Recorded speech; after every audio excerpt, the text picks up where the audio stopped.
إله إلا الله لا إله إلا الله لا إله إلا الله لا إله إلا الله الحمد لله نحمده ونستعينه ونستغفره ونؤمن به ونتوكل عليه ونعوذ بالله من شرور أنفسنا ومن سيئات أعمالنا من يهده الله فلا مضل له ومن يضلله فلا هادي له ونشهد أن لا إله إلا الله وحده لا شريك له ونشهد أن سيدنا ومولانا محمدا عبده ورسوله صلى الله عليه وعلى آله وأصحابه وبارك وسلم تسليما كثيرا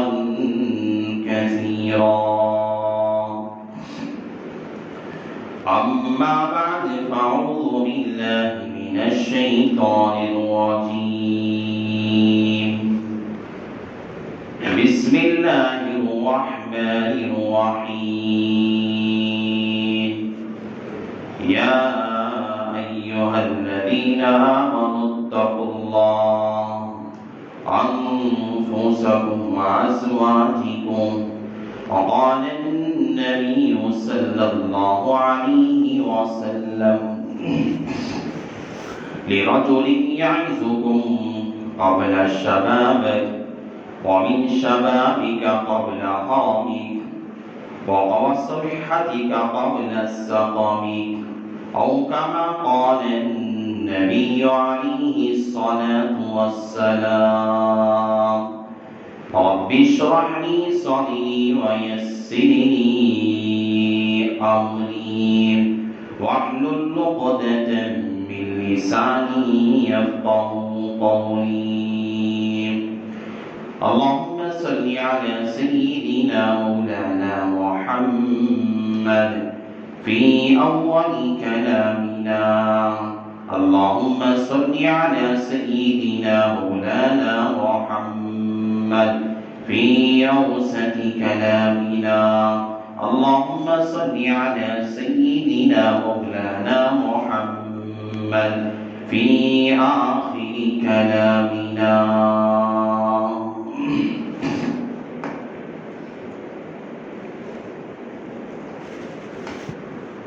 معزز سامعین کرام،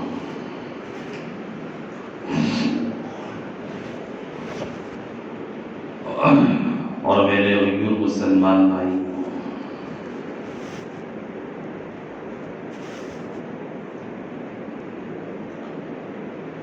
اس روئے زمین پر جتنے بھی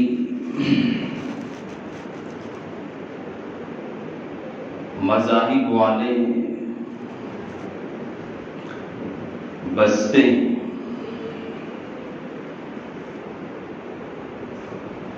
اور اس دنیا کی ابتدا سے لے کر اب تک جتنی قومیں دنیا میں آئی ہیں اور جتنے مذاہب والے مختلف ادیان والے دنیا میں جتنے بھی آئے ہوئے ہیں، چاہے کوئی بت پرستی کرنے والی قوم ہو یا شرک کرنے والی قوم ہو یا سورج کی پرستش کرنے والی ہو، ستارے اور سیارے کو اپنا خالق اور معبود سمجھنے والی ہو، الغرض جتنے بھی قومیں اس تو یہ زمین پر آئی ہیں اور بستی ہیں، چاہے ان کی زبانیں الگ ہیں، ان کے رہنے کا سلیقہ طریقہ الگ ہے، اور ان کے کھانے پینے کے طریقے اور عادات الگ ہیں۔ اللہ تعالیٰ نے ایک ایسا نظام بنا کے رکھا ہے کہ جتنے بھی مذہب والے، جتنی بھی قوم والے ہیں، ہر قوم چاہتی ہے کہ ہمارے یہاں کوئی خوشی کا دن آئے، ہمارے یہاں بھی کوئی خوشی کا موقع آئے، کوئی تہوار آئے۔ خوشی منانے اور تہوار منانے کو ہر قوم والے، ہر مذہب والے بڑا متوقع سمجھتے ہیں، بڑا اہمیت دیتے ہیں۔ اپنے کاموں سے، اپنی مشغولیتوں سے نکل کر حتی الامکان ہر قوم والا جس دن اس کے مذہب کے اعتبار سے اور اس کے قوم اور ذات اور بات کے اعتبار سے ان کے یہاں جو خوشی کا موقع ہوتا ہے، خوشی کے تہوار ہوتے ہیں، اس میں حتی الامکان بھرپور شریک ہونے کی اور خوشی منانے کی آدمی انسان کوشش کرتا ہے۔ اللہ تعالیٰ نے ہر قوم کو، جتنے بھی قومیں اللہ تعالیٰ نے حضرات انبیاء علیہ السلام کے ذریعے دنیا میں اللہ نے بھیجی، حضرات انبیاء نے جن کی سرپرستی فرمائی، حضرات رسولوں نے جن کی سرپرستی فرمائی اور رہنمائی کی، ان قوموں نے، ہر قوم کے یہاں اللہ تعالیٰ نے عیدوں کو اللہ نے رکھا، تہوار منانا، خوشی منانے کے دن اور ایام اور اوقات کو اللہ تعالیٰ نے مقرر رکھا۔ تو یہ جو تہوار خوشی کا موقع ہے، اس کے لیے اعتدال چاہیے۔ اس لیے حضرات انبیاء علیہ السلام جو اپنی قوم کو آتے تھے، سمجھاتے تھے، خوشی کا موقع ہے، اعتدال میں رہنا چاہیے، حد میں رہنا چاہیے۔ خوشی بھی منا رہے ہیں، آدمی خوشی کی حالت میں ہے، غم کی حالت میں ہے، پریشانی کی حالت میں ہے، آدمی شریعت کو مد نظر رکھنا چاہیے۔ حضرات انبیاء سمجھاتے تھے کہ خوشی کا موقع ہے، خوشی کے موقع پر بھی اعتدال رکھنا چاہیے، اور اعتدال سے حد سے زیادہ تجاوز کرنا،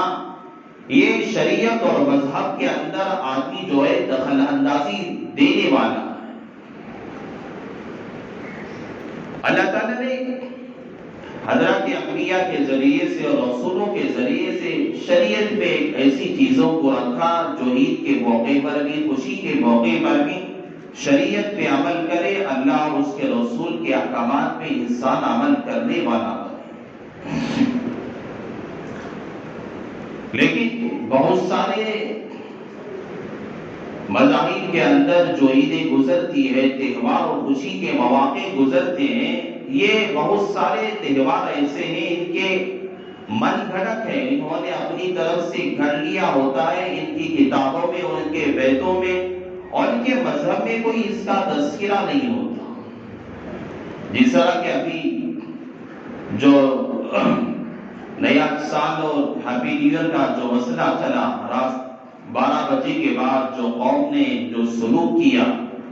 لوگوں نے جو خوشی کا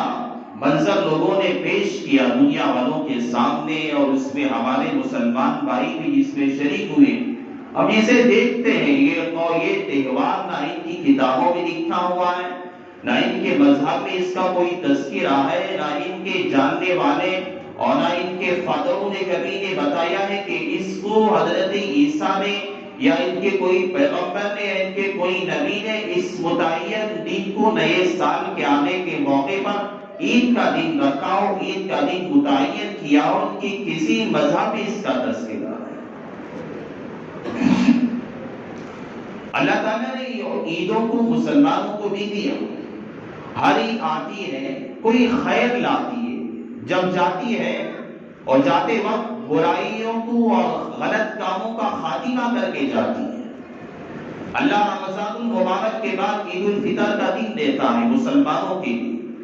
عید الفطر کے دن کے اندر اللہ تعالیٰ اعلان کرتا ہے کہ میرے بندے جنہوں نے روزہ رکھا اور یہاں پر میرے سامنے آئے عبادت کرنے کے لیے، میں میرے بندوں کو ایسے گناہوں سے پاک صاف کر کے بھیجتا ہوں کہ میرے بندہ نے کوئی گناہ کیا ہی نہیں.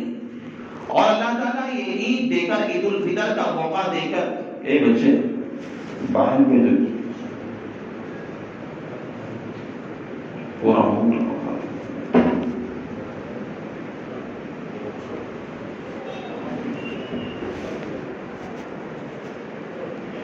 تو یہ عید الفطر کا موقع جو آتا ہے ایک خیر لاتا ہے، بھلائی لاتا ہے، اور بتا کے جاتا ہے کہ جس طرح تو نے رمضان میں عبادت کی ہے، جس طرح تو نے اللہ کو راضی کیا ہے، اسی طرح پورا سال تیرا ایسا ہونا چاہیے کہ تو اس میں عبادت کرے. یہ خیر کی دعوت دیتا ہے، برائیوں سے روک کے جاتا ہے. یہ عید الفطر کی دعوت ہوتی ہے. عید الاضحیٰ کا موقع آتا ہے. عید الاضحیٰ کے ذریعے سے اللہ تعالیٰ محمد کو بتانا یہ چاہتا ہے کہ میرے چاہنے والا خلیل اور میرا رفیق حضرت ابراہیم جیسا نبی اور رسول نے میرے لیے اپنے بچے کو ذبح کر کے، قربان کر کے میرے لیے اتنی بڑی قربانی پیش کر دی. تمہیں تم لوگوں کو بھی چاہیے کہ جب تمہارے اوپر حالات آئیں، آزمائشیں آئیں اور تم جب امتحانات کی کڑیوں میں پیسنے لگو، میرے لیے تو میرے خلیل نے جس طرح قربانی دی ہے تم بھی اس طرح قربانی پیش کر سکو، تاکہ میں بھی تجھے و تم لوگوں کو میرے مقبول ترین بندوں میں تمہیں شامل کر سکوں. خیر کی دعوت دیتی ہے. لیکن یہ عید ایسی نہیں ہے، ان کی آتی ہے گناہوں کی دعوتیں لے کر آتی ہے، بے حیائی کی دعوتیں لے کر آتی ہے. دنیا والوں یہ تو خود اس عریانی کے اندر اور فحاشی کے اندر، شراب نوشی کے اندر اور جو ہے زناکاری کے اندر ڈوبتے تو ہیں، لیکن دنیا والوں کو بھی ان کے ساتھ دے کر ڈوب جاتے ہیں، اور دنیا والے بھی اس پہ اندھے بن کر ڈوب جاتے ہیں. حالانکہ پتہ نہیں چلتا کہ اس میں شریعت کا کیا حکم ہے اور اس میں اللہ تبارک و تعالیٰ نے کیا احکامات بتائے. انسان اس پہ توجہ نہیں دیتا. اور جو حضرت عیسیٰ علیہ السلام کے جو لوگ ماننے والے لوگ ہیں، اللہ تعالیٰ نے قرآن میں حضرت عیسیٰ کا تذکرہ بہت اچھے انداز میں کیا. بڑے اچھے انسان تھے. اللہ تعالیٰ نے جس کی طہارت کا اعلان کیا، جس کے بارے میں حضرت عیسیٰ علیہ السلام کے لیے بچپن میں اللہ تعالیٰ نے زبان عطا فرمائی، حضرت مریم کی براءت کا اللہ تعالیٰ نے اظہار فرمایا لوگوں کے سامنے. حضرت عیسیٰ علیہ السلام چھوٹے دودھ پیتے بچے تھے. اللہ نے گویائی عطا فرمائی، زبان عطا فرمائی، اور انہوں نے سارے قوم کے سامنے، سارے لوگوں کے سامنے اپنی ماں حضرت مریم کی برات کا اعلان کیا کہ میری ماں جو ہے یہ پاکیزہ ہے اور میں اللہ تعالیٰ کی طرف سے عطا کردہ ایک نبی اور رسول ہوں، جنہوں نے اپنی ماں کی برات کا اعلان بچپن میں، جہاں بچہ بول نہیں سکتا، کہہ نہیں سکتا، حضرت عیسیٰ علیہ السلام نے اس وقت اپنی برات کا، اپنی ماں کا برات کا اعلان بھی فرمایا. صاف ہے ان کی زندگی، اور ان کی زندگی میں ان کے تذکرے نہیں ملتے. لیکن آج جو ہم دیکھتے ہیں ان کے یہاں جو تہوار ہوتا ہے، جو ہم لوگ شریک ہوتے ہیں، اور ہمارے بچے اور بچیاں جہاں کالج میں پڑھنے والے، اسکول میں پڑھنے والے، اور چاہے اسکول میں پڑھانے والی جو ہے کرسچن ٹیچر ہو، کوئی جو ہے عیسائی ٹیچر ہو، اور ان کے ساتھ ہم کے تعلقات ہوتے ہیں اور ان کی جو ہے عیدوں میں، تہواروں میں ہم شریک ہوتے ہیں، یہ بالکل غلط بات ہے. ان کی کتابوں میں کہیں پر بھی ان کا تذکرہ نہیں. حضرت عیسیٰ علیہ السلام پاکیزہ انسان تھے، اور اللہ تعالیٰ اور حضرت عیسیٰ علیہ السلام نے کبھی بھی ایسی عیاشی کا اور کبھی بھی ایسی عرانیت کا اور ایسی شراب نوشی کا اور ایسی جو ہے زناکاری کا کبھی بھی اپنے یہاں ایک نبی اور رسول ہونے کے ناطے نعوذ باللہ کبھی بھی ایسے احکامات جاری نہیں فرمائے۔ حضرت عیسیٰ علیہ السلام نے اچھی اخلاق کی تعلیم دی تھی، لیکن ان لوگوں نے قوم جس طرح آگے آئی، ان لوگوں نے اپنی کتابوں میں رد و بدل کر دیا، تحریفیں کر دی، آگے پیچھے کر دیا۔ جو چیزیں پسند آئی اسے قبول کر لیا، اور یہ جو چیزیں پسند نہ آئی اسے ترک کر دیا۔ اور جو چیزیں آج ان کے سامنے جو کتابیں پڑی ہوئی ہے حضرت عیسیٰ کے ماننے والے لوگوں کے پاس، یہ اصل میں ان کی حقیقی کتابیں نہیں ہیں۔ ان کتابوں کے اندر رد و بدل ہے، انہوں نے تعریفیں کر دی، جو من کو آیا وہ اٹھا لیا، جو من میں چلا نہ آیا، پسند نہ آیا، اسے رد و بدل کر دیا، آیتوں کو بدل دیا، اور کی کتابوں کے اندر تحریف اور رد و بدل کر کے رکھ دیا ہے۔ آج اس کی حقیقت موجود نہیں۔ ہاں چلو، اللہ کے نبی علیہ السلام نے حدیث میں فرمایا، ہاں میری قوم کے لوگ بھی ایسے ہوں گے، میری قوم کے لوگ بھی ایسے ہوں گے قرب قیامت کے زمانے کے قریب، جو دوسری پچھلی قوموں نے جو خطائیں کی تھی، جو غلطیاں کی تھی، اور جس طرح ان لوگوں نے برائیاں کی تھی، اور جس طرح انہوں نے اپنے رب کو ناراض کیا تھا، میری قوم کے لوگ بھی ایسے آئیں گے حسب النعل بالنعل۔ جس طرح ایک جوتا دوسرے جوتے کے برابر ہوتا ہے، اسی طرح میری قوم میں بھی ایسے افراد پیدا ہوں گے اور ایسے نالائق لوگ پیدا ہوں گے، جس طرح پچھلی قوم کے لوگوں نے گناہ کیا تھا، رب کو ناراض کیا تھا، اور جو غیر قوموں کی تہذیب کو اپنایا تھا، اسی طرح قوم میں آئیں گے، اور ایسی میری امت کے اندر بھی لوگ افراد پیدا ہوں گے جو جا کر پچھلی قوموں کے گنہگار انسانوں کے نقش قدم پر حسب النعل بالنعل، جس طرح ایک جوتا ایک چپل دوسرے چپل کے برابر ہوتا ہے، میری قوم بھی اسی طرح چل کے عمل کر کے بتائیں گے، یہ لوگ بھی گمراہ ہوں گے، اور جو لوگ اس کی دعوت دیں گے وہ بھی خود بھی گمراہ ہو جائیں گے۔ اور یہ ایسے لوگ ہیں، اگر آج اللہ کے نبی علیہ السلام نے کہا آدمی کو چاہیے کہ اغتنم خمسا قبل خمس، انسان کو چاہیے کہ اپنی زندگی میں 5 چیزوں سے پہلے 5 چیزوں کی تیاری کیا جائے۔ زندگی ہے، تہوار آتا ہے، لوگ اس طرح کے تہوار خوشیاں مناتے ہیں، اللہ کے نبی نے کہا 5 چیزیں ایسی ہیں، اغتنم خمسا قبل خمس، 5 چیزوں سے پہلے آدمی 5 چیزوں کی تیاری کیا جائے۔ شبابک قبل حرمک، آدمی کو چاہیے جو موج مستی کرتا ہے، جو حضرت عیسیٰ علیہ السلام ایک نبی اور رسول کی آڑ میں آ کر عیاشی اور مرغ پرستی اور غیر قوم کی تہذیب کو اپناتا ہے، اسے سوچنا چاہیے اور خیال کرنا چاہیے، اور یہ 5 چیزیں جو اللہ کے نبی علیہ السلام نے بیان فرمائی اسے سوچنا چاہیے۔ اللہ کے نبی نے کہا کہ شبابک قبل حرمک، آدمی کو چاہیے، جوانی کا موقع ہے، جوانی کا زمانہ ہے، رات میں نیٹ میں اپنی جوانی کو گزار سکتا ہے، مستی میں گزار سکتا ہے، شراب پی کر گزار سکتا ہے، عیاشی میں گزار سکتا ہے۔ میرے بھائی تو سوچ تو یہ بات، اللہ کے نبی نے کہا کہ اپنی جوانی کو ایسا گزارو کہ شبابک قبل حرمک، کہ آدمی کو چاہیے کہ اپنی جوانی بوڑھا ہونے سے پہلے جوانی کی قدر کیا کرے، اور جوانی کو صحیح مواقع پر صحیح جگہوں پر اسے گزارا کرے، اور تزیہ اوقات میں بیکار کے اوقات میں موج مستیوں کے اندر اگر گزارے گا، اللہ کے نبی نے کہا کہ اس کا پچھتاوا اسے اس کی قبر میں کرنا پڑے گا۔ شبابک قبل حرمک، اپنی جوانی کو گزارو، اپنی جوانی کو غنیمت سمجھا کرو۔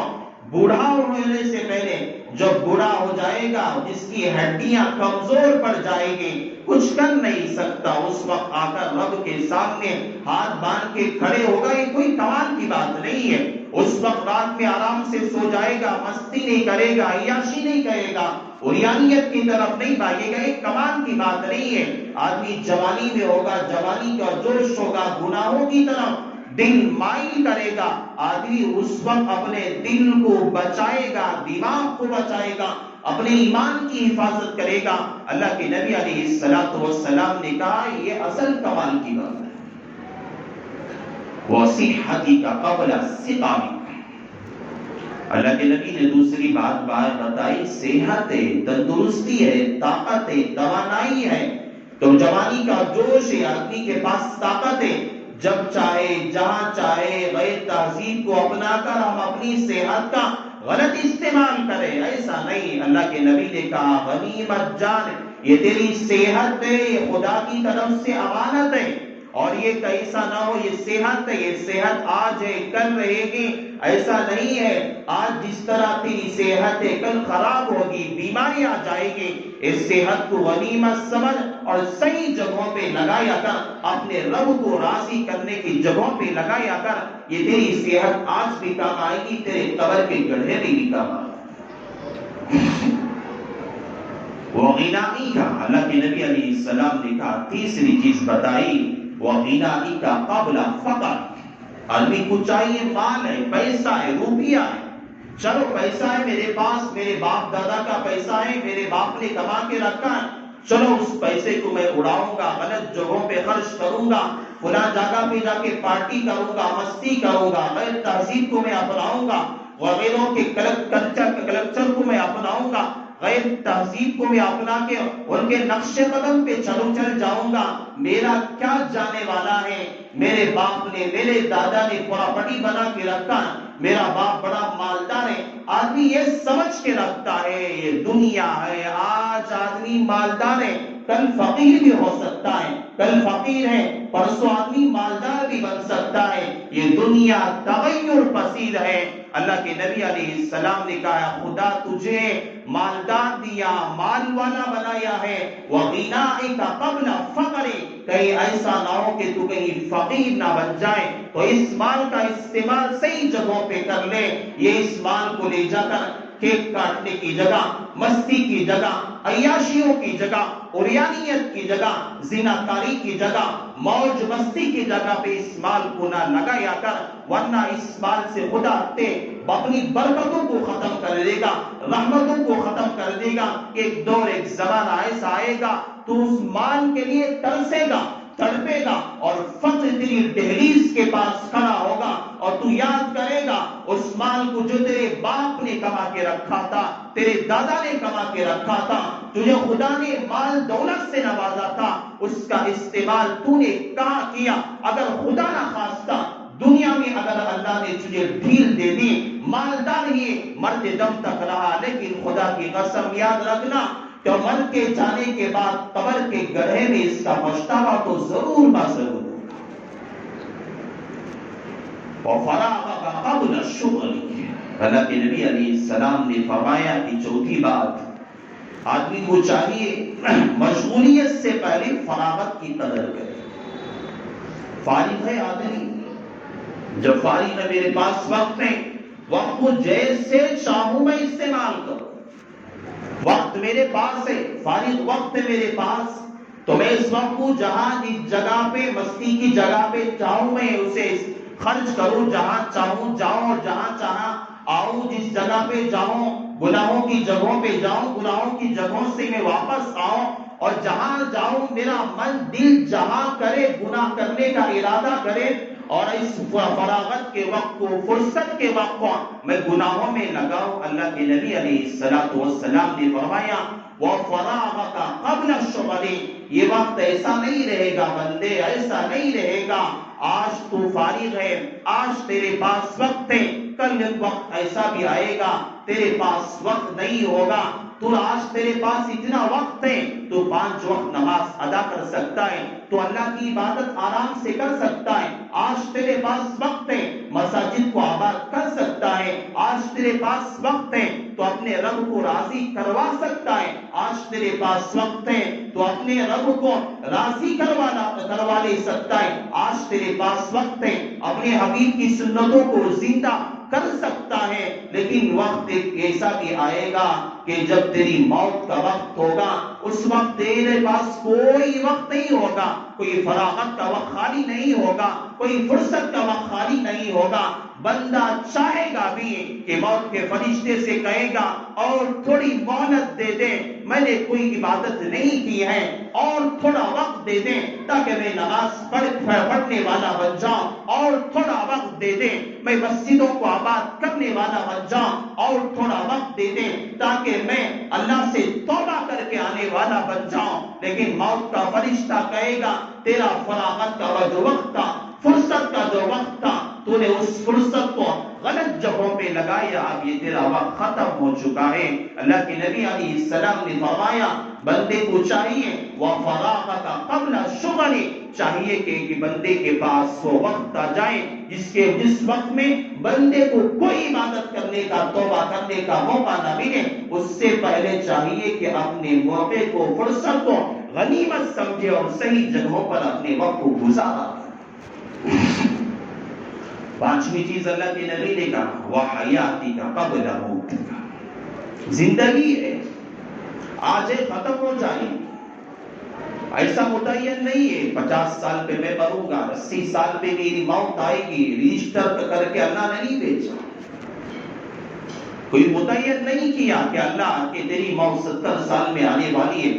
انسانوں پر اللہ کے علم میں ہے کہ کب موت آنے والی ہے، اللہ اس چیز کو ظاہر جانتا ہے، لیکن اللہ تبارک و تعالیٰ کے نبی علیہ السلام نے فرمایا یہ زندگی ہے، زندگی کو غنیمت جانا کر، یہ سب کے لیے، اس میں بچہ بھی شامل ہے، بوڑھا بھی شامل ہے، نوجوان بھی شامل ہے، سب لوگ اس میں شامل ہیں۔ اللہ کے نبی علیہ السلام نے فرمایا یہ زندگی ہے وَحَيَاتِكَ قَبْلَ مَوْتِكَ، اس زندگی کو غنیمت سمجھا کر کہیں ایسا نہ ہو کہ اس زندگی کو تو غلط جگہوں میں لگائے گا، غلط کاموں میں لگائے گا، اللہ کو ناراض کرنے والے کاموں میں لگائے گا، خدا کو ناراض کرنے والے کاموں میں لگائے گا، تو کہیں ایسا نہ ہو کہ تیری زندگی ختم ہو جائے اور موت تیرے سامنے آ کے کھڑی ہو جائے اور تیرے پاس زندگی کا کوئی لمحہ تیرے پاس موجود نہ ہو۔ اس وقت تو کیا کر سکے گا؟ کیا عبادت کر سکے گا؟ کیا توبہ کر سکے گا؟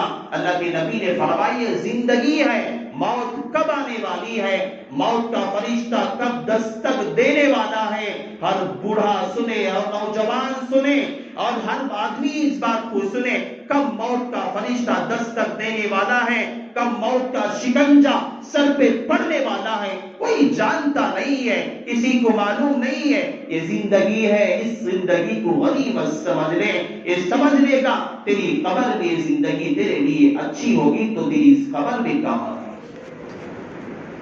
یہ چیزیں اللہ کے نبی نے فرمایا، یہ 5 چیزیں آدمی اس پہ غور کرے گا، موج مستی میں اپنے اوقات کو گزارنے سے پرہیز کرے گا، بچے گا اور سوچے گا کہ میری زندگی کو اللہ نے کیوں دیا ہے اور کس طرح مجھے گزارنا چاہیے۔ ہاں میں دنیا والے جس طرح ہم سمجھتے ہیں یہ نیا سال شروع ہو گیا، میں تو کہتا ہوں جب یہ نیا سال ہی ہے، جس طرح دنیا کا نظام ہے، آدمی جس طرح 1 سال کارخانہ چلانے والا ہے، دکان چلانے والا ہے، آفس چلانے والا ہے، سال ختم ہونے کے بعد وہ احتساب کرتا ہے، حساب لگاتا ہے، کارخانے والا، دکان والا، فیکٹری والا حساب لگاتا ہے میرے پورے سال میں کتنا مجھے نفع ملا، کتنا نقصان ملا۔ اگر نقصان ہوا فیکٹری والے کو، کارخانے والے کو کہتا ہے آئندہ سال جو آنے والا ہے اس میں جو مجھے زیادہ نقصان ہوا ہے اتنا نقصان نہیں ہونا چاہیے، اس کے لیے جو حد تک امکان کوششیں اور تدبیریں ہوگی وہ آدمی کر کے رہتا ہے۔ تو اسی طرح انسان کو بھی چاہیے اور ہم بندوں کو بھی چاہیے، مجھے بھی چاہیے کہ آپ کو بھی چاہیے، جب یہ نیا سال ہی ہے تو جس طرح کارخانے والا، دنیا کا نفع کمانے والا جب سوچتا ہے ہم آخرت کے مسافر ہیں، ہم آخرت کی زندگی والے ہیں، ہم آخرت میں پہنچنے والے ہیں، ہمیں اس سے زیادہ اپنی زندگی کا محاسبہ اور احتساب اور حساب لگانا چاہیے کہ سوچنا چاہیے میرے گزشتہ سال کی زندگی میں نے کتنے گناہوں میں گزاری، میری گزشتہ سال کی زندگی میں نے کتنی عبادتوں میں گزاری، اور جو سوچنا چاہیے میں فلاں گناہ کرتا تھا، فلاں گناہ کرتا تھا، فلاں کیا کرتا تھا، میں فلاں کام اللہ کو راضی کرنے والے اعمال کم کیا کرتا تھا۔ بندے کو یہ سبق دیتا ہے، یہ نیا سال، یہ ایام، یہ دنیا والوں کی باتیں ہمیں یہ سبق دیتی ہے کہ آنے والے سال کے لیے ہم جس طرح ایک کارخانے والا، ایک فیکٹری چلانے والا دنیا کے نفع کے لیے سوچتا ہے کہ میں دنیا کے نقصان سے بچ جاؤں، ہمیں بھی چاہیے کہ اپنی زندگی کے نقصان سے بچنے کی کوشش کریں، اور یہ کوشش کریں کہ میری جو زندگی، پچھلی زندگی جو غلط کاموں میں گزر گئی ہے، آنے والا سال میرا اچھا گزرے۔ میں نماز پڑھنے والا نہیں تھا، کہ میں نماز پڑھنے والا، اس سال سے میں بچ جاؤں گا۔ میں برے کام کرنے والا تھا، اب میں چل کے برے کام چھوڑ دوں گا۔ میں گناہ کرنے والا تھا، اب یہ جو سال شروع ہو چکا ہے، میری زندگی کا ایک نیا سال ہے، نیا سال ہے، تو میں اپنے گناہوں کو ترک کر دوں گا، نیک انسان بن جاؤں گا۔ جب آدمی نیک بنے گا، اچھا بنے گا، یہ ساری کی ساری چیزیں انسان کے قبر میں بھی کام آئیں گے، اور اس وقت بھی کام آئے گی میرے بھائی، اس وقت بھی کام آئے گی جب ہمارے متعلقین، رشتے دار، دوست، احباب، دنیا میں چاہنے والے، اپنانے والے، گلے لگانے والے، سب کچھ دنیا والے لے جا کر قبر کے اندر دفن کر کے آ جائیں گے، مٹی ڈال کے آ جائیں گے، اور کوئی ہمارا وہاں پرسان حال نہیں ہوگا، کوئی وہاں ہمارا پرسان حال نہیں ہوگا، بس ہمارے اعمال کا رجسٹر ہوگا۔ کوئی وہاں دوست کام آنے والا نہیں، کوئی باپ کام آنے والا نہیں، آج پارٹیاں کرنے والے، کوئی تمہارا دوست کام وہاں، کوئی تمہارا رفیق کام آنے والا نہیں، تمہارے اعمال ہی ہوں گے اور ہمارے اعمال ہی ہوں گے جو اس قبر کے گڑھے میں، جو وہاں سوال کرنے والے فرشتوں کے منکر نکیر کا جواب دینے کے لیے کام آئیں گے۔ اگر آج ہم نے اپنی زندگی کے اوقات کو غلط کاموں میں گزارا، غلط جگہوں پہ گزارا، تو ہمیں قبر کے اندر کوئی پچھتاوے کے علاوہ کوئی کام نہیں آئے گا۔ اس لیے ہماری یہ زندگی کے قیمتی لمحات ہیں، یہ سال، یہ ایام، یہ دن کی گردشیں، یہ دن کا تیزی کے ساتھ گزرنا، سالوں کا تیزی کے ساتھ گزرنا ہمیں یہی سبق دیتا ہے۔ یا ایھا الذین آمنوا اتقوا اللہ وقوا انفسکم، اللہ کے نبی اللہ تبارک و تعالیٰ نے کہا ہے، اے ایمان والو تقوی اختیار کرو، اپنے نفس کو بچایا کرو۔ یہ سبق یہی دیتا ہے، اپنی زندگی کے اوقات کو ہم صحیح جگہوں پہ لگائیں۔ اللہ سے میں دعا کرتا ہوں، اللہ تعالیٰ سب سے پہلے اللہ مجھے عمل کی توفیق نصیب فرمائیں، اللہ تعالیٰ آپ لوگوں کو بھی عمل کی توفیق نصیب فرمائیں۔ بس انہی کلمات پر میں اپنی بات کا اختتام کرتا ہوں۔ آمین وآخر دعوانا الحمدللہ رب العالمین۔